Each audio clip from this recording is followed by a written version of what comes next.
Hello అండి, నమస్తే. Welcome back to my channel. ఇప్పుడు నేను పెసరట్టు తయారు చేస్తున్నాను. అందుకోసం పెసర్లను ఒక 3 కప్పుల వరకు పెసర్లను తీసుకున్నాను. మా ఇంట్లో ఉత్త పెసర్లతోనే మాత్రం చేస్తే పిల్లలు సరిగా తినట్లేదు. అందుకని నేను పెసర్లతో పాటుగా 1 కప్పు రైసు, 1 కప్పు ఉద్దిబ్యాళ్ళను కూడా వేసుకుంటున్నాను. కొంచెం హెల్తీగా ఉండాలి కాబట్టి 1 కప్పుడు మిక్స్డ్ సీడ్స్ అన్నమాట. రాజ్మా, శనగలు, కాబూలీ శనగలు, అలసందలు, పెసర్లు అంతా మిక్స్ ఉండేవంతా నేను ఒక సైడ్ పెట్టుకుంటాను.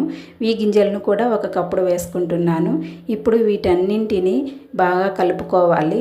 కలుపుకున్న తర్వాత వీటిని ఒక 2-3 సార్లు నీళ్లు పోసి శుభ్రంగా కడుక్కోవాలి. కడిగిన తర్వాత 1 చెంబుడు నీళ్లు పోసి నైట్ అంతా వీటిని నానబెట్టుకోవాలి. మార్నింగ్ దీన్ని రుబ్బుకొని పెసరట్టు వేసుకోవచ్చు.